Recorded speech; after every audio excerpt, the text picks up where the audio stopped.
Yesterday, millions of Americans marched in what may be the largest coordinated protest movement in modern U.S. history. From coast to coast, in all 50 states, people gathered under a simple banner, "No Kings." And the political establishment's response tells you everything you need to know about how seriously they're taking this moment. Nearly 2,000 separate protests were organized across the United States, with organizers expecting turnout to far exceed the 5 million demonstrators who showed up for the first No Kings Day back in June. The numbers are staggering. Chicago saw about 250,000 people fill Grant Park and march through downtown. In San Diego, tens of thousands took to the streets. Philadelphia drew thousands to City Hall and Independence Mall. Portland had tens of thousands gather for demonstrations. Even smaller cities like Cypress, Texas, saw more than 1,000 protesters turn out. This wasn't just an American phenomenon either. Protests took place outside U.S. embassies in London and Rome, with Americans abroad joining the movement. The atmosphere at most of these events was notably festive rather than angry. There were marching bands, huge banners with the Constitution's "We the People" preamble that people could sign, and demonstrators wearing inflatable costumes, particularly frogs, which have emerged as a sign of resistance in Portland. In Philadelphia, participants arrived in pre-Halloween costumes, with one woman wearing an inflatable chicken outfit. In Gary, Indiana, a 73-year-old woman showed up wearing a cardboard crown, holding a flashlight with a plastic flame, dressed as the Statue of Liberty. The protests are ostensibly about resisting what demonstrators see as authoritarian overreach by the Trump administration.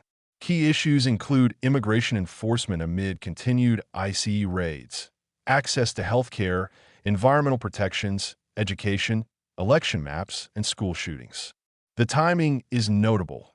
Vice President J.D. Vance and Defense Secretary Pete Hegseth were at Camp Pendleton for an event commemorating the U.S. Marine Corps' 250th anniversary on the same day, while protesters gathered in San Diego, not far away.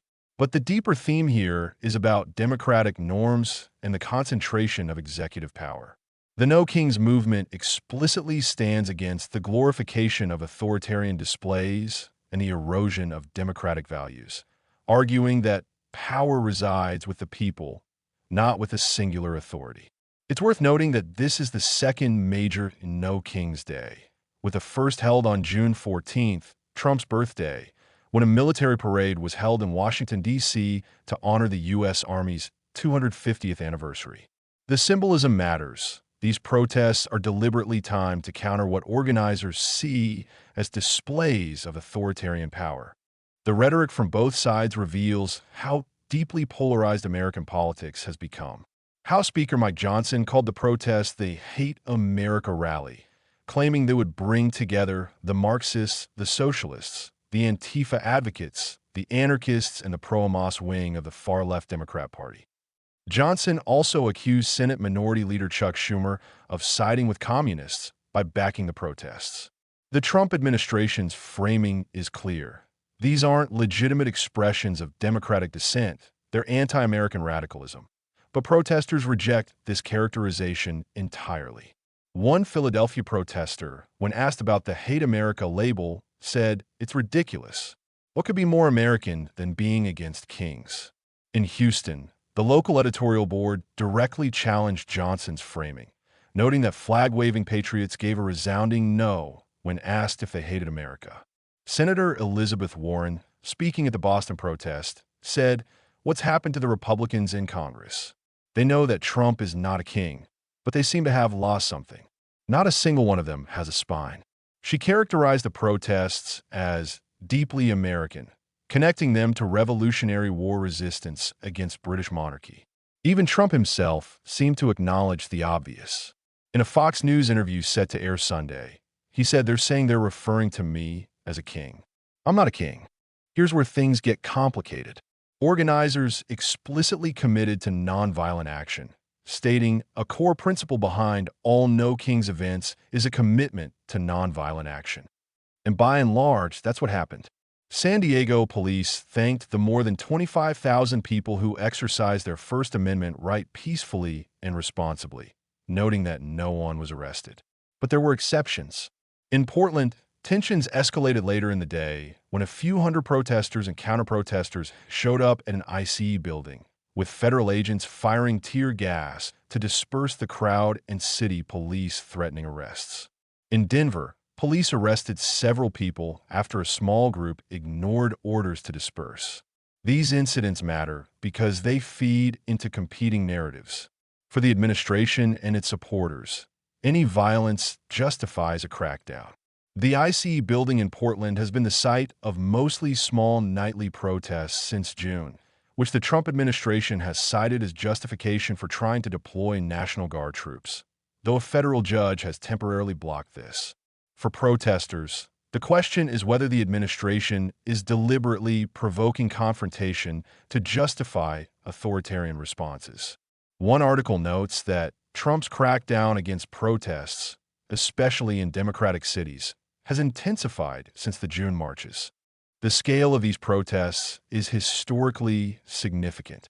When millions of people coordinate across all 50 states to march against a sitting president 9 months into his term, that's not just noise, that's a genuine political movement. But here's what makes this complicated. Mass protests don't automatically translate to political change.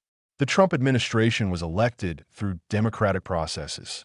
Republicans control Congress. Whatever you think of the policies being protested, they're being implemented by a government that won power legitimately. So what are these protests actually accomplishing? They're doing several things simultaneously.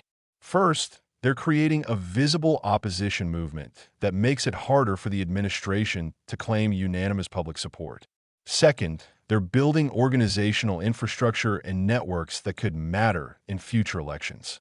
Third, they're attempting to create social pressure on Republican lawmakers to resist what protesters see as authoritarian overreach.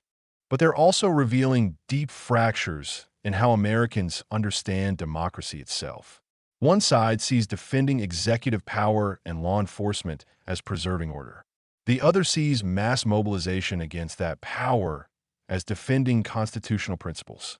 Both claim to be the real patriots. Both accuse the other of destroying America.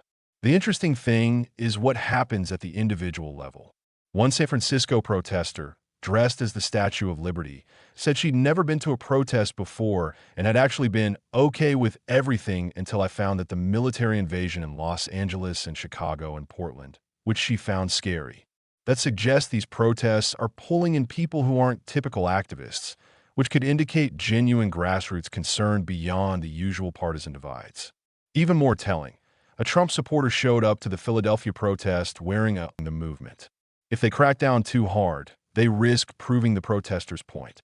If they engage with legitimate grievances, they risk legitimizing the opposition.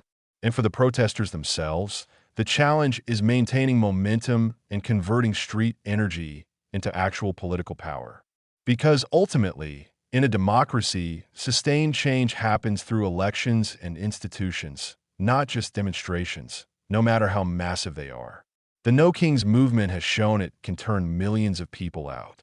The real test is whether it can turn that into lasting political change, or whether these protests become just another chapter in America's ongoing argument with itself about what democracy actually means.